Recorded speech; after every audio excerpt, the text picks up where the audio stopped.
ஆசிரியர் தேர்வு வாரியம் நடத்தக்கூடிய ஆசிரியர் தகுதி தேர்வில் டெட் பேப்பர் 1 பேப்பர் 2ல யாரெல்லாம் பாஸ் பண்ணியிருக்காங்களோ அவங்க எல்லாருக்குமே இதே டிஆர்பி போர்டு நியமன தேர்வான செகண்டரி கிரெடிட் டீச்சர் எக்ஸாம், நியமன தேர்வான பட்டாதிரி ஆசிரியர் தேர்வு, யூஜி டிஆர்பி பிடி அசிஸ்டன்ட், இந்த 2 எக்ஸாமை வந்து காண்டக்ட் பண்றாங்க. இங்கே பொறுத்த மட்டும் உங்க எல்லாருக்குமே தெரியும், நீங்க ஸ்கூல்ல ஒர்க் பண்றீங்கனால இந்த எக்ஸாம்ல வந்து பாஸ் பண்ண முடியாது. நீங்க ஸ்கூல்ல ஒர்க் பண்றீங்க, ஒர்க் பண்ணல இருந்தாலுமே பள்ளி பாட புத்தகங்களை நீங்க ப்ராப்பரா படிக்கும்போது மட்டும்தான் ஈஸியா வந்து இந்த நியமன தேர்வான பட்டாதிரி ஆசிரியர் தேர்வுக்கு கரண்ட் சிலபஸை பேஸ் பண்ணி ஒவ்வொரு பாடத்துக்குமே வந்து ஒவ்வொரு பயிற்சி குழு வந்து அவைலபிளா இருக்கு. அந்த பயிற்சி குழுல உங்களுடைய பாடம் சம்பந்தப்பட்ட எல்லா டேட்டாவுமே வந்து நாங்க ஷேர் பண்ணுவோம். அதை நீங்க வந்து ஃபாலோ பண்ற மாதிரி இருக்கும். அதே மாதிரி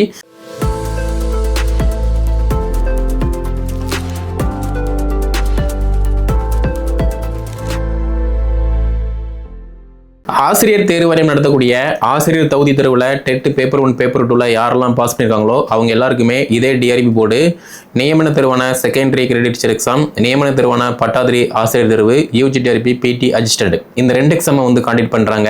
அப்படி பார்க்கும்போது நியமன தேர்வுக்கான அறிவிப்பை மார்ச் மாதம் டிஆர்பி போர்டு வந்து பப்ளிஷ் பண்ணியிருக்கணும். பட் எலெக்ஷன் காரணமாக பார்த்தீங்க அப்படின்னா போஸ்ட்பண்ட் ஆயிருக்கு. பட் இப்போ உள்ள சிச்சுவேஷனில் யார் ஆட்சி அமைக்க போகிறாங்கன்னு சொல்லி உங்களுக்கு நல்லா தெரியும்.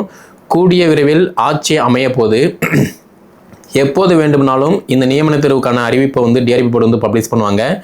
நீங்கள் படிச்சீங்க அப்படின்னா ஈஸியாக ஃபர்ஸ்ட் அட்டம்ப்ட்ல உங்களால் வந்து பாஸ் பண்ண முடியும். ஸோ இந்த வீடியோ தொகுப்பில் நியமன தேர்வான பட்டாதிரி ஆசிரியர் தேர்வுக்கு நீங்கள் எப்படி அட்டம்ப்ட் கொடுத்தீங்க அப்படின்னா ஈஸியாக ஃபர்ஸ்ட் அட்டம்ப்ட்ல வந்து கிளியர் பண்ண முடியும், 150க்கு எவ்வளோ மார்க் வந்து ஸ்கோர் பண்ணலாம் அப்படிங்கிற மாதிரி டீட்டெயிலாக சொல்ல போகிறேன். ஃபாலோ பண்ணிக்கோங்க.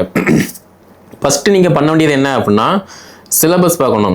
சிலபஸை பார்க்கும்போது மட்டும்தான் உங்களுக்கு எதை படிக்கணும் அப்படிங்கிற மாதிரி தெரிய பாசிபிள் இருக்குது. அப்போ சிலபஸ் வந்து ஆல்ரெடி டிஆர்பி வெப்சைட்டில் அவைலபிளாக இருக்குது. அப்படி இல்லை அப்படின்னா நம்ம அகாடமி டெலிகிராம் குரூப்பில் Tamil medium English medium syllabus அவைலபிளாக இருக்குது. அதை நீங்கள் வந்து ஃபாலோ பண்ணுங்கள். ரெண்டாவது பார்த்தீங்க அப்படின்னா முந்தைய வருட வினாத்தாள்.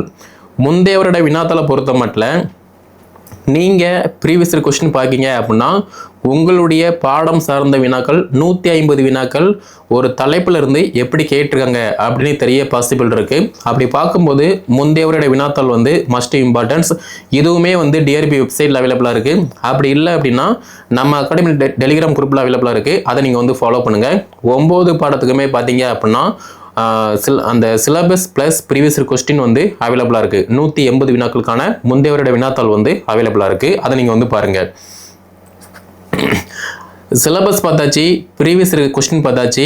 மூணாவதாக நீங்கள் பண்ண வேண்டியது பேசிக்கான ஃபவுண்டேஷன் எங்கே இருக்குது. பேசிக்கை பொறுத்த மட்டும் உங்கள் எல்லாருக்குமே தெரியும், நீங்கள் ஸ்கூலில் ஒர்க் பண்ணுறீங்கனால இந்த எக்ஸாமில் வந்து பாஸ் பண்ண முடியாது. நீங்கள் ஸ்கூலில் ஒர்க் பண்ணுறீங்க, ஒர்க் பண்ணல இருந்தாலுமே பள்ளி பாட புத்தகங்களை நீங்கள் ப்ராப்பராக படிக்கும்போது மட்டும்தான் ஈஸியாக வந்து பேசிக்கில் நீங்கள் ஸ்ட்ராங்காக இருக்க முடியும். ஏன்னா நிறைய பேர் வந்து நான் ஸ்கூலில் ஒர்க் பண்ணுறேன், எனக்கு எல்லாமே தெரியும், இதெல்லாம் நான் வந்து ப்ராக்டிஸ் பண்ண மாட்டேன் அப்படிங்கிற மாதிரி சொல்லுவாங்க. ஒரே ஒரு விஷயம் தான், நீங்கள் ஸ்கூலில் ஒர்க் பண்ணுறதுனால பார்த்தீங்க அப்படின்னா உங்களுக்கு உடனே வந்து அப்பாயின்மெண்ட் ஆர்டர் வந்து கொடுக்க மாட்டாங்க. எக்ஸாமில் 150க்கு நீங்கள் எவ்வளோ மார்க் ஸ்கோர் பண்ணுறீங்களோ அதை பொறுத்து மட்டும்தான் உங்களுக்கு நியமன ஆணை. அப்படி பார்க்கும்போது நீங்கள் ஸ்கூலில் ஒர்க் பண்ணுறீங்க அப்படின்னா இது வரைக்கும் ஒரு லெசனை எப்படி டீச் பண்ணீங்களோ அதெல்லாம் தூர விட்டுட்டு ஒரு லெசனில் என்னென்ன இன்டெப்த்தான டேட்டா இருக்குது இது எல்லாத்தையுமே வந்து நீங்கள் படிக்கிற மாதிரி இருக்கும். நம்ம அகாடமி சார்பாக பார்த்தீங்க அப்படின்னா ஸ்கூல் புக்கில் இருந்து ஃபவுண்டேஷன் டெஸ்ட்டை வந்து காண்டக்ட் பண்ணுறோம். ஃபவுண்டேஷன் டெஸ்ட்டை பொறுத்த மட்டும் ஸ்கூல் புக்கு 6 to 12 வரைக்கும் நீங்கள் என்ன பண்ணமோ அந்த பாடத்தை நீங்கள் படிக்கிற மாதிரி இருக்கும். டெஸ்ட் நாங்கள் காண்டக்ட் பண்ணுவோம். அந்த டெஸ்ட்டை நீங்கள் ப்ராக்டிஸ் பண்ணுற மாதிரி இருக்கும். இது வந்து ஃபவுண்டேஷன் டெஸ்ட்டு. அடுத்து ஃபவுண்டேஷன் முடிஞ்சிருச்சு அப்படின்னா அடுத்து பண்ண வேண்டியது பிரைம் டெஸ்ட்டு. பிரைம் டெஸ்ட்டை பொறுத்த மட்டும் எல்லாமே சிலபஸை பேஸ் பண்ணி யூஜி அண்டு ரெஃபரன்ஸ் பட்டப்படிப்பு தரத்தில் மேற்கோள் நூல் வந்து என்ன இருக்கோ அதை பார்த்தீங்க அப்படின்னா கவர் பண்ணிவிட்டு உங்களுக்கு ஒரு நோட்ஸ் கொடுப்போம். அதை நீங்கள் வந்து படிக்கிற மாதிரி இருக்கும்.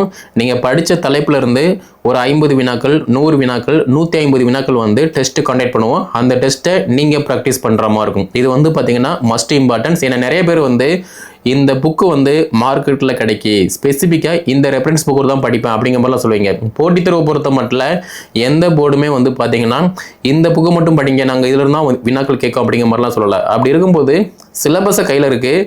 சிலபஸை பேஸ் பண்ணி ஒரு யூனிட்டில் என்ன டாபிக் இருக்கோ அதை பேஸ் பண்ணி யூஜி அண்ட் ரெஃபரன்ஸ் இந்த ரெண்டையுமே கம்பேர் பண்ணி உங்களுக்கு நோட்ஸ் ப்ரொவைட் பண்ணுவோம். Tamil medium, English medium. அதை நீங்கள் படிச்சுட்டு டெஸ்ட் கண்டக்ட் பண்ணுவோம். அந்த டெஸ்ட்டை நீங்கள் ப்ராக்டிஸ் பண்ணுற மாதிரி இருக்கும். இது வந்து பார்த்தீங்கன்னா பிரைம் சீரீஸ். அப்போ ஃபவுண்டேஷன் அண்டு பிரைம் சீரீஸ் அடிப்படையை படித்தாச்சு, பட்டப்படிப்பு தரத்தில் படித்தாச்சு. மூணாவதாக நீங்கள் பண்ண வேண்டியது மாதிரி தேர்வு பயிற்சி. நிறைய பேர் நான் ஸ்கூலில் ஒர்க் பண்ணுறேன், எனக்கு ஃபேமிலி கமிட்மெண்ட் இருக்குது, எனக்கு டெஸ்ட் போட டைம் இல்லை அப்படிங்கிற மாதிரிலாம் வந்து பார்த்தீங்க அப்படின்னா என்னென்ன ரீசன் சொல்லி அதை குவைட் பண்ண முடியுமோ குவைட் பண்ணுவாங்க. ஆனால் படிக்கிற எல்லாருமே வந்து பாஸ் பண்ண முடியாது. போட்டித் தேர்வு பொறுத்த மட்டும் டிசிப்ளினாக கன்சிஸ்டன்சியாக யார் படித்ததை டெஸ்ட்டு ப்ராக்டிஸ் பண்ணுறாங்களோ அவங்க தான் பார்த்தீங்கன்னா ஒரு அரசு பள்ளியில் அரசு ஆசிரியராக வந்து பணியில் அமர்ந்துட்டு இருக்காங்க. அப்படி பார்க்கும்போது ஃபவுண்டேஷன் பிரைம் சீரீஸ் இந்த ரெண்டுக்கும் அப்புறமா பார்த்தீங்கன்னா ஈலைட் சீரீஸ் வந்து அவைலபிளாக இருக்குது. இந்த ஈலைட்டை பொறுத்த மட்டும் எல்லாமே model test, full model test. Model டெஸ்ட்டை பொறுத்த மட்டும் நீங்கள் என்ன பாடமோ அந்த பாடத்திட்டத்தின் அடிப்படையில் சிலபஸை பேஸ் பண்ணி யூனிட்டை பேஸ் பண்ணி அந்த யூனிட்டில் உள்ள டாப்பிக்கை பேஸ் பண்ணி பார்த்தீங்கன்னா மாடல் டெஸ்ட்டு 100 கொஸ்டின் 150 கொஸ்டின் வந்து டெஸ்ட் இருக்கும். அதை நீங்கள் வந்து ஃபாலோ பண்ணுற மாதிரி இருக்கும், டெஸ்ட்டு ப்ராக்டிஸ் பண்ணுற மாதிரி இருக்கும். முழு மாதிரி தேர்வு பொறுத்த மட்டும் ஃபுல் மாடல் டெஸ்ட்டை பொறுத்த மட்டும் சிலபஸை பேஸ் பண்ணி 150 வினாக்களுமே பார்த்தீங்கன்னா உங்களுடைய பாடத்திட்டத்தின் அடிப்படையில் இருக்கும். அதை நீங்கள் வந்து ப்ராக்டிஸ் பண்ணுற மாதிரி இருக்கும். இப்போ என்ன ஆகும் அப்படின்னா நீங்கள் நல்லா படிச்சீங்க அப்படின்னா வைக்கக்கூடிய டெஸ்ட்டில் நல்லா மார்க் எடுப்பீங்க, உங்களுடைய ப்ளஸ் மைனஸ் எல்லாமே வந்து தெரியும். ஆனால் நீங்கள் டெஸ்ட்டே அட்டன் பண்ணல அப்படின்னா நீங்கள் மைனஸாக மட்டும்தான் இருப்பீங்க, உங்களுடைய ப்ளஸ் மைனஸ் எதுவுமே வந்து தெரிய பாசிபிள் இருக்காது. அப்படி பார்க்கும்போது நம்ம அகாடமி சார்பாக இந்த நியமன தேர்வான பட்டாதாரி ஆசிரியர் தேர்வுக்கு கரண்ட் சிலபஸை பேஸ் பண்ணி ஒவ்வொரு பாடத்துக்குமே வந்து ஒவ்வொரு பயிற்சிக்குழு வந்து அவைலபிளாக இருக்குது. அந்த பயிற்சிக்குழுவில் உங்களுடைய பாடம் சம்மந்தப்பட்ட எல்லா டேட்டாவுமே வந்து நாங்கள் ஷேர் பண்ணுவோம். அதை நீங்கள் வந்து ஃபாலோ பண்ணுற மாதிரி இருக்கும். அதே மாதிரி Tamil medium, English medium material plus test பேஜுமே கான்டெக்ட் பண்ணுறோம். அதையுமே நீங்கள் வந்து ஃபாலோ பண்ணுற மாதிரி இருக்கும். ஸோ கீழே டிஸ்கிரிப்ஷனில் வாட்ஸ்அப் நம்பர் நம்பர் கொடுத்துருக்கேன். அதை கான்டெக்ட் பண்ணி என்ன டீட்டெயில் கேட்டு படிக்க ஸ்டார்ட் பண்ணுங்கள். இந்த வீடியோ தொகுப்பை நியமன தேர்வான பட்டாதாரி ஆசிரியர் தேர்வுக்கு வந்து ப்ரிப்பரேஷன் பண்ணுறாங்க அப்படின்னா அவங்களுக்கு ஷேர் பண்ணுங்கள்.